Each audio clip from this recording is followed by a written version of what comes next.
사랑하는 성도 여러분, 여러분들 중에는 교육학을 공부하신 분들이 있을 것 같습니다.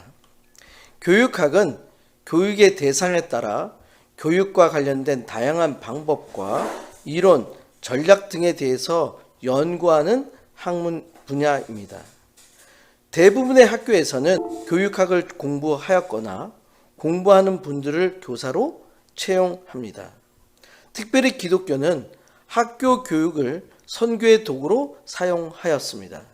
선교 역사를 살펴보면 교육 선교가 선교 현장에서 필수적인 역할을 했다는 것을 알 수 있습니다. 지난 세계적 팬데믹은 새로운 교육 환경의 도전이자 기회가 되었습니다. 정보와 기술의 발달은 교육 환경에 새로운 기회이자 이점을 가지고 있습니다. 따라서 정보와 기술의 발전을 선교에 적용시키는 새로운 시도의 필요성을 깨달아야 합니다. 많은 선교사님들이 선교 현장에서 유치원, 초등학교, 중등, 고등학교까지 지역 학생들과 함께 일하고 섬기고 있습니다. 또한 지역 교회 지도자들을 대상으로 한 신학 교육을 담당하고 있습니다. 특별히 기독교 역사를 볼 때 한국에서의 초기 선교는 교육 선교의 대표적인 사례라고 할 수 있습니다.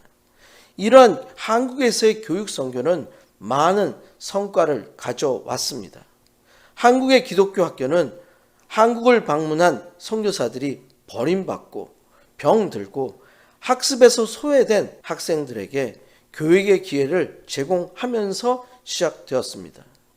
이러한 노력은 한국의 많은 교회들을 통해서 기독교 신앙을 구축할 수 있는 기반을 마련할 수 있었습니다. 1885년 미국 감리교 선교사인 암펠젤라에 의해 설립된 배제 학당은 본래 사립 과외 교실이었습니다. 학습실같이 시작한 최초의 근대 기독교 사립 학교가 되었습니다. 1885년 5월 30일에는 미국 감리교 선교사인인 메리 스크랜톤이 자신의 정동 한옥에서 고아 1명을 데리고 시작한 학교가 여성 교육의 최고라고 할 수 있는 이화 여자 대학교가 되었습니다. 미국 북장로교 선교사 언더우드는 1886년 서울 정동의 낡은 건물에서 고아원 형태의 학교를 시작했습니다. 이후 많은 외국 선교사들이 한국에 입국하면서 많은 사립 개신교 학교들이 세워졌습니다. 경신학교, 광성학교, 숭동학교, 정의여학교, 정신여학교, 일신여학교, 정진학교, 공옥학교, 숭실학교, 신군학교, 영화여학교, 배화여학교, 맹화학교, 명신학교, 평양신학교, 숭의여학교, 누시여학교, 정명여학교, 덕명학교, 호수던여학교, 진성여학교, 곡창학교, 영명학교, 개성학교, 신성학교, 보성여학교, 한영서원, 미리음학교, 향피아여학교, 신명여학교, 기전여학교, 신흥학교, 창신학교 등 이름만 들어도 알 수 있는 기독교 학교들이 한국에서 선교사들에 의해서 설립되었습니다. No pain, no gain이라는 말이 있습니다. 수고와 노력 없이 이루어지는 것이 아무것도 없다는 것입니다. 이제는 수많은 한국 선교사님들이 자신의 삶을 들여서 수고와 노력으로 선교지에서 기독교 교육과 신학 교육을 하고 있습니다. 하나님께서는 하나님의 사역을 하는 자들을 통해서 하나님의 역사를 지금도 하고 계십니다. 일반적으로 교육학에는 두 가지의 큰 이론이 있습니다. 페다고지와 안드로고지입니다. 페다고지는 일반적으로 교육학을 말합니다. 교사가 학생을 지도하는 일에 대한 기술과 연구를 의미합니다. 즉, 교사 주도 학습의 이론과 실천입니다. 그리스 단어 페이드, 아이를 의미합니다. 아고스, 가이드를 의미하는 데서 유래하였습니다. 따라서 페다고지는 어린이를 가르치는 예술과 과학으로 정의할 수 있습니다. 이에 반해 안드로고지라고 말이 있습니다. 안드로고지는 그리스 단어 아너, 성인, 그 다음에 아고거스, 가이드에서 유래합니다. 자기주도 학습의 이론과 실천이랍니다. 따라서 안드로고지는 성인의 학습을 돕는 예술과 과학으로 정의합니다. 안드로고지는 일반적으로 성인 교육, 어덜트 에듀케이션으로 알려져 있으며 성인들의 학습은 어린 아이들과 다른 특성을 가지고 있기 때문에 같은 방법이 아닌 다른 방법으로 교육을 해야 한다는 이론적 틀을 가지고 있습니다. 성인 교육은 교육 과정에 있어서 보다 비공식적이며 상호 존중적, 합의적, 협력적, 지원적, 참여적 의사결정을 포함합니다. 평가와 목적에 있어서 일반적인 교사의 평가가 아닌 교사와 학생의 평가와 목적에 대한 상호 협의가 이루어지게 됩니다. 즉 페다고지의 관점에서는 교사가 목적과 활동 결과에 대한 설정과 평가에 대한 모든 것을 결정하고 관리하고 평가합니다. 그러나 안드로고지에서는 학습 활동에 대한 목적과 활동 상황에 대해서 학생의 주도적인 결정과 의사를 반영하여 설정되며 학습 결과에 대한 평가도 각 학생들의 상황과 목적에 따른 다른 기준을 적용해야 한다는 것입니다. 이러한 안드로고지적 측면은 특별히 교회에서 진행되는 교육 프로그램을 설정하고 관리해야만 할 때, 특히 신학 교육에서 필수적으로 적용되는 요소라고 할 수 있습니다. 신학 교육에 있어서 이러한 안드로고지적 측면을 고려하지 않은 신학 교육은 단순히 신학 학문적 지식만을 추구하기 때문에 신학 교육이 가지고 있는 하나님의 말씀을 삶의 현실로 만들어내는 과정을 무시하게 됩니다. 기독교 역사를 통해서 이러한 문제로 동서교회가 분열되게 되었고 많은 이단들이 생기게 되었으며 많은 교단 내에 분열이 생기게 되었습니다. 선교와 신학교 교육에 있어서 왜 선교와 신학교 교육을 해야 하는지에 대한 목적을 상실한 채 겉보기에만 그럴싸한 마치 회칠한 무덤과 같은 모습을 보이게 되었습니다. 특별히 선교와 신학 교육에 있어서 교육자와 학생들의 관계만 아니라 하나님의 역할에 대한 중요한 메시지를 보여주는 본문이 오늘 저희가 함께 읽은 사도행전 16장에 기록되어 있습니다. 오늘의 말씀의 제목은 마음을 열어 따르게 하신지라입니다. 오늘 말씀을 통해서 사도 바울이 선교와 말씀을 전함에 있어서 어떠한 일이 일어났었으며 그 일로 인하여 사도 바울은 어떻게 하였으며 그리고 어떤 결과를 가져오게 되었는지를 살펴보므로 오늘을 사는 그리스도인들의 삶과 교회와 기독교 교육과 신학 교육에 있어서 우리가 해야 될 결단에 대해서 하나님께서 주시는 메시지를 함께 살펴보고자 합니다. 첫 번째로 사도 바울은 규례를 주어 지키게 합니다입니다. 규례는 영어로 바이라입니다.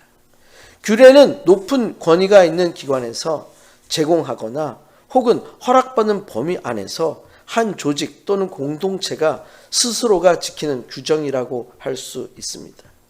따라서 규례는 영리적인 기업, 비영리 단체 및 교회 등의 자체적인 규정을 정하고 지키는 것입니다. 이 규례를 사도 바울이 지키도록 합니다. 사도 바울이 자신이 아닌 자신의 영적 아들인 디모데에게도 지키게 하고 교회에게도 지키게 합니다. 사도행전 16장 1절입니다. 바울이 더베와 루스드라에도 이름에 거기 디모데라 하는 제자가 있으니 그 어머니는 믿는 유대 여자요 아버지는 헬라인이라. 사울은 현재 2차 전도 여행 중에 있습니다. 데버와 루스드라 지역을 방문합니다. 더베와 루스드라 지역은 소아시아 지역으로 바울이 1차 전도 여행 때 방문한 지역입니다. 이 도시는 로마령 갈라디아 땅 루가오니아 지역의 동남쪽에 위치하고 있습니다. 즉 바울과 실라가 1차 전도한 지역인 더베와 루스드라 지방에서 1차 전도 여행에서 전도한 디모데를 만나게 됩니다. 디모데는 영어로 티모티입니다. 이름이 가지고 있는 뜻은 하나님을 경외한다입니다. 디모데에 대해서는 성경은 여러 곳에서 기록되어 있습니다. 소아시아의 루가오니아 사람으로 모친 유니게와 외조모 로이스는 다 경건한 신자였습니다. 디모데를 어릴 때부터 성경을 잘 가르쳤습니다. 디모데는 모든 사람으로부터 칭찬을 듣는 모범 청년이었습니다. 주 48년에 사도 바울이 1차 전도 여행으로 루스트라 지역을 처음 갔을 때 만나서 제자가 되었습니다. 본문 사도행전 16장에서 두 번째로 만나게 됩니다. 나중에 장로들의 안수로 사역자가 되었습니다. 사도 바울과 함께 소아시아, 헬라, 마게도냐, 로마 등지에 순회 전도를 하였습니다. 사도 바울은 디모데를 나와 함께 수고한 자, 내 귀하고 신실한 아들, 형제, 믿음의 참 아들, 사랑하는 아들이라고 기록하였습니다. 사도 바울과 함께 로마 감옥에 갇혔다가 풀려나기도 했습니다. 사도 바울의 후임으로 에베소에서 사역을 하였습니다. 이 디모데의 어머니는 유대인이었으나 아버지는 헬라인이었습니다. 약간의 혼혈이라고 할 수 있습니다. 지역교회에서 디모데를 모르는 사람이 없을 정도로 매우 칭찬받는 착실한 청년이었습니다. 그러나 사도 바울의 사역을 함께 하기 위해서 약간의 문제가 있었습니다. 그것은 디모데가 할례받지 않은 유대인이기 때문입니다. 다시 말해 전통 유대인의 눈으로 보면 순수하지 못한 유대인이라고 할 수 있습니다. 사도행전 16장 3절입니다. 바울이 그를 데리고 떠나고자 할새 그 지역에 있는 유대인으로 말미암아 그를 데려다가 할례를 행하니 이는 그 사람들이 그의 아버지는 헬라인인 줄 다 알미러라. 아마도 디모데는 미국에 사는 1.5세 혹은 2세와 같이 자신의 정체성에 대한 많은 고민을 했을 줄 모릅니다. 즉 나는 커서 유대인이 될 것인가 아니면 헬라인이 될 것인가. 그러나 3년 전 1차 전도 여행으로 온 사도 바울을 만남으로 디모데의 삶은 중요한 전환점을 맞이하게 되었습니다. 디모데는 예수 그리스도의 복음을 전하는 자로 되기로 결정한 것 같습니다. 그렇기 때문에 디모데는 어머니 유니게와 함께 루스트라 지방을 중심으로 교회를 열심히 섬겼습니다. 그렇기 때문에 디모데를 여기서 본문에서 제자라고 불렀던 것 같습니다. 문제는 엄마는 헬라인이기 때문에 유대인적 법 측면에서 볼 때 아이는 어머니의 종교를 따르도록 되어 있기 때문에 유대인의 입장에서 문제가 없었습니다. 그런데 문제는 디모데의 아버지입니다. 헬라인, 즉 이방인입니다. 더군다나 디모데가 그때까지 할례조차 받지 않은 것은 정통적 유대인의 입장에서 볼 때 문제가 되는 것이었습니다. 어떤 자료에 의하면 이방인 헬라인이었던 디모데의 아버지는 먼저 사망했던 것으로 추측하기도 합니다. 따라서 사도 바울은 디모데에게 할례를 행하게 합니다. 또한 복음을 전한 지역에 규례를 주어 지키게 합니다. 사도행전 16장 4절입니다. 여러 성으로 다녀갈 때 예루살렘에 있는 사도와 장로들이 작정한 규례를 그들에게 주어 지키게 하니, 여러 성이란 사도 바울이 1차 전도 여행 시 복음을 전했던 곳을 말합니다. 더베, 루스드라, 이고니온, 비시디아, 안디옥 등을 가리킵니다. 특별히 예루살렘에 있는 사도와 장로들이 작정한 규례를 지키게 합니다. 이 규례는 예루살렘 1차 총회에서 결의된 내용을 가리키고 있습니다. 즉 이방인의 할례 문제를 발단으로 하여 개최된 이 1차 총회는 율법 엄수를 주장하는 자들의 폐쇄적인 태도를 멀리하고 이방인들을 한 형제로 영접한다는 내용을 결정한 것입니다. 즉 이방인의 경우 유대인에게 적용된 할례로 괴롭게 하지 말고 우상의 더러움과 음행과 목매어 죽인 것과 피를 멀리하도록 결정한 것입니다. 이 규례는 안디옥과 수리아, 길리기아 등에 전했습니다. 아마도 북남쪽에 있었던 갈라디아 지역 교회들은 아직 그 결의안의 내용을 전달받지 못한 것 같습니다. 사랑하는 성도 여러분, 규례는 여러분이 사는 사회에서 일반적으로 받아들여지는 규정이라고 할 수 있습니다. 또한 규례는 교회가 속해 있는 교단이나 협의회에서 정한 규정이라고 할 수 있습니다. 이러한 규례가 부적절하거나 잘못될 수도 있습니다. 그러나 사도 바울이 디모데에게 할례를 행하게 하고 지역 교회들이 예루살렘 교회에서 정한 최소한의 규례를 지키도록 하였습니다. 오늘날 그리스도인들과 교회들에서도 이것을 적용해야 할 것 같습니다. 나 혼자 독단적인 것이 아니라, 부족해서가 아니라 협력하는 것입니다. 사회와 교계의 덕을 세우기 위해서 협력하고 최소한의 규정을 지켜야 하는 것입니다. 이것은 사역을 위해서, 사역자들을 위해서 규정으로 정한 최소한의 신학 교육 과정을 마쳐야 기독교인으로서 사역자가 되어야 한다는 것 같은 규정입니다. 때로는 목사 안수와 같은 공개적인 절차를 통해서 자신에 대한 신분을 정확하게 확정해야 된다는 것을 알려주고 있습니다.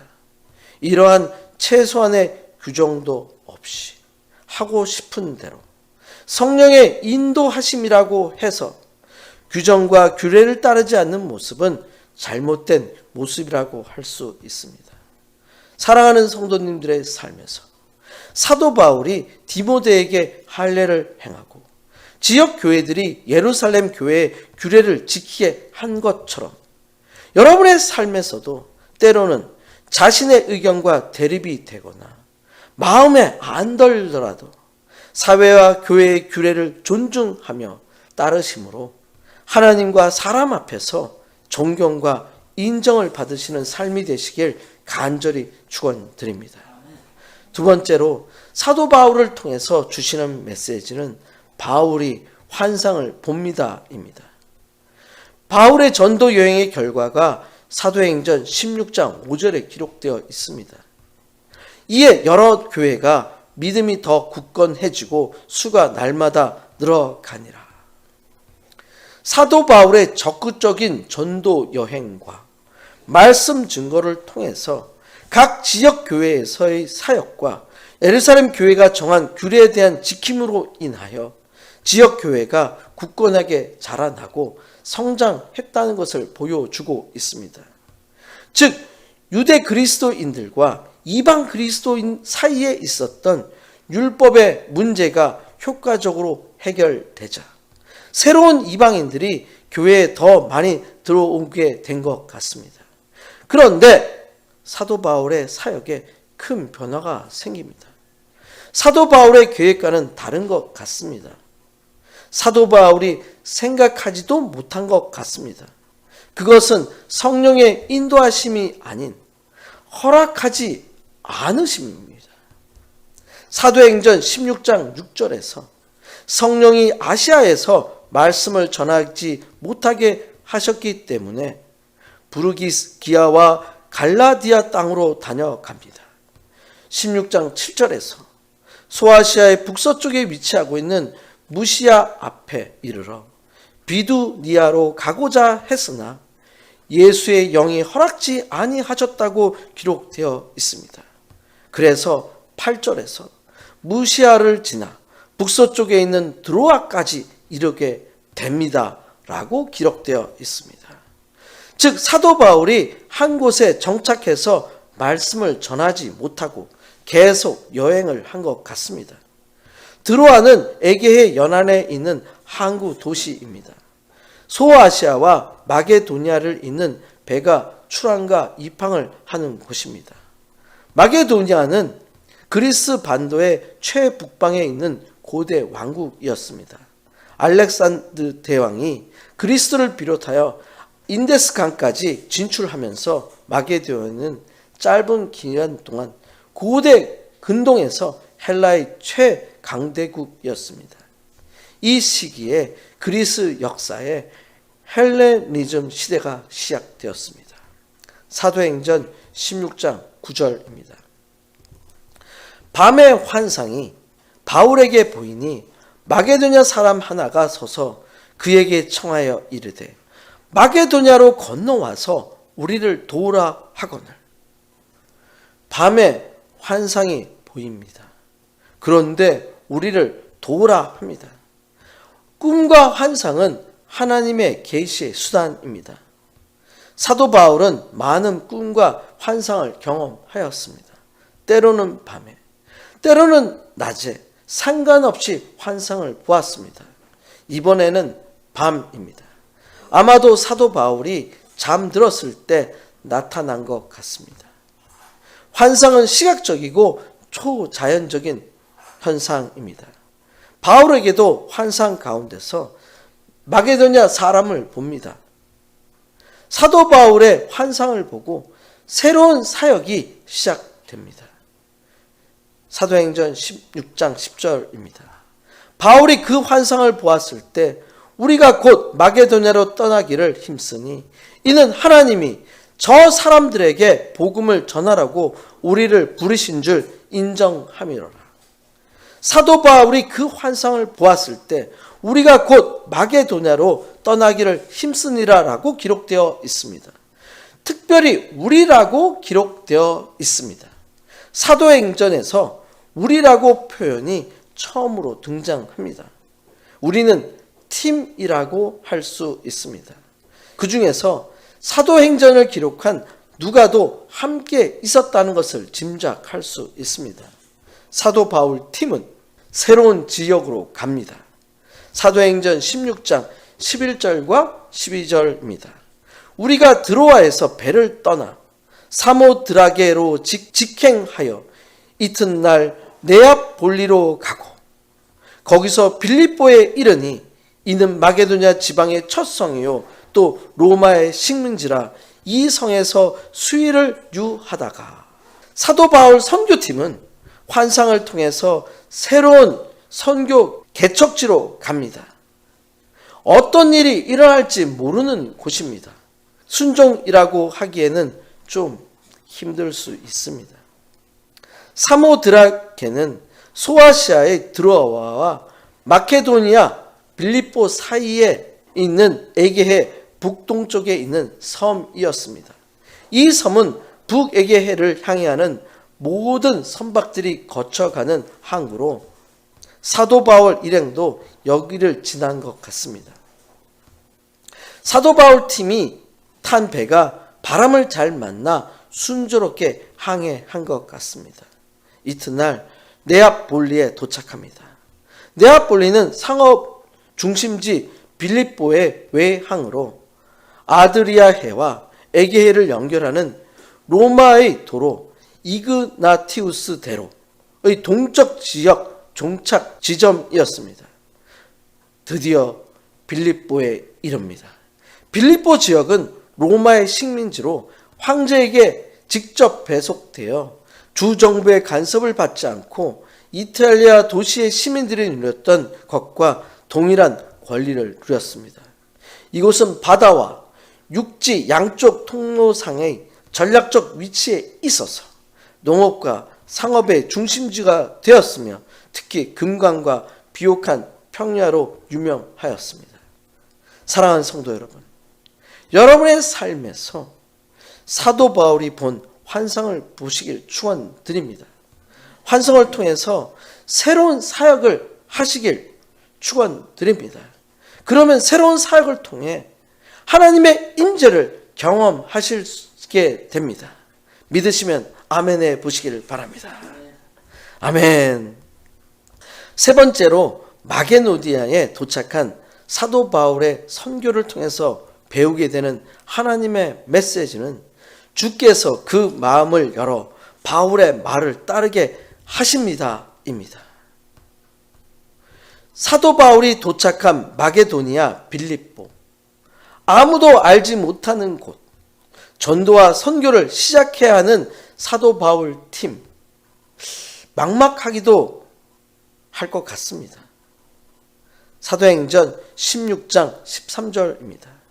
안식일에 우리가 기도할 곳이 있을까 하여 문 밖 강가에 나가 거기 앉아서 모인 여자들에게 말하는데, 사도 바울은 새로운 도시를 방문할 때마다 도착한 후 첫 안식일에 지방 회당을 방문하였습니다. 먼저 유대인들에게 복음을 전하고자 했습니다. 기도처가 있는가 하여 찾았습니다. 기도처는 회당과 비슷한 의미를 가지고 있는 장소입니다. 그러나 여기서 기도처는 회당이 아니었을 것 같습니다. 왜냐하면 그 기도처에는 여자들만 있었던 것으로 추측합니다. 유대인의 법에 따르면 하나의 회당에는 최소한의 10명의 남자가 있어야만 합니다. 따라서 여자들만 언급된 점을 볼 때 이곳의 기도처는 여자들이 관습적으로 모여 기도하는 곳으로 추측할 수 있습니다. 정확하게 어디인지 알 수 없지만 주로 강변, 바다 근처 등이 선택된 것으로 알려져 있습니다. 그래서 문 밖 강가에 나갑니다 라고 기록되어 있습니다. 그곳에서 루디아를 만납니다. 사도행전 16장 14절입니다. 두아디라 시에 있는 자색 옷감 장사로서 하나님을 섬기는 루디아라 하는 한 여자가 말을 듣고 있을 때 주께서 그 마음을 열어 바울의 말을 따르게 하신지라. 당시 루아디아는 직조와 자색 염료 사용 기술로 유명하였습니다. 루디아라는 여인이 빌립보에 온 것도 사업을 위해서 온 것 같습니다. 이 루디아 여인에게 주께서 마음을 열어 바울의 말을 따르게 하십니다. 루디아가 마음을 열어 복음을 받아들이게 하나님께서 하십니다. 사랑하는 성도 여러분, 이것이 전도와 선교의 비밀입니다. 하나님께서 그 마음을 열어 주셔야 합니다. 하나님께서 마음을 열어 주시면 전도와 선교가 됩니다. 여러분의 삶에서 필요한 규례를 따르시길 축원드립니다. 사도 바울처럼 환상을 통해서 새로운 사역과 비전을 보시길 축원드립니다. 여러분의 사역에 하나님께서 도와주셔야 합니다. 여러분들이 전하는 복음을 받는 자들의 마음을 열어주셔야 합니다. 하나님께서 열어주시면 전도와 선교가 됩니다. 여러분의 삶과 사역에서 하나님의 도우심과 인도하심이 있으시기를 간절히 축원드립니다. 아멘. 이 시간 함께 통성으로 기도하시겠습니다. 오늘 말씀을 통해서 나의 삶에 있어서 적절한 규례를 따를 수 있도록 나를 준비시켜 달라고 기도하시기를 바랍니다. 나의 사역을 위해서 하나님의 환상과 비전을 보게 해달라고 기도하시기를 바랍니다. 사역과 선교에 있어서 하나님께서 먼저 마음의 문을 열어달라고 기도하시길 바랍니다. 다 같이 일어나서서 함께 주여 3번 크게 외치시고 기도하시겠습니다. 주여 주여 주여 이 시간 함께 기도합니다. 하나님께서 마음의 문을 열어주셔야지만 복음을 전하는 전도의 메시지가, 선교의 메시지가 전달될 수 있습니다. 아버지 하나님, 사도 바울의 말을 듣던 루디아가 그들의 마음에 하나님께서 문을 열어주신 것처럼 저희가 복음을 전하겠습니다. 그러나 복음을 받게 되는 것은 하나님께서 하셔야 됩니다. 우리를 인도하여 주시옵소서. 우리가 하나님의 뜻을 따라갈 수 있도록 인도하여 주시옵소서. 그래서 우리가 그것을 위해서 사회가 정한, 교회가 정한 최소한의 규례를 따르고 준비할 수 있는 저희가 될 수 있도록 인도하여 주시옵소서. 저희를 준비시켜 주시옵소서. 하나님 아버지 감사합니다. 오늘 말씀을 통해서 사도 바울이 사랑하는 아들 디모데를 할례를 하게 되었고, 지역교회가 규례를 따르게 한 것처럼 저희 삶에서도 세상과 교회로부터 인정받는 삶이 되게 하여 주시길 간구합니다. 사도 바울에게 보여주신 환상과 비전을 우리에게도 보여주시길 간구합니다. 환상과 비전을 통해서 전도와 선교에서 하나님께서 먼저 마음을 열어주시길 간구합니다. 우리의 사역에 하나님의 인도하심을 간구합니다. 우리의 모든 삶을 인도해 주시는 예수 그리스도의 이름으로 간절히 기도드렸습니다. 아멘.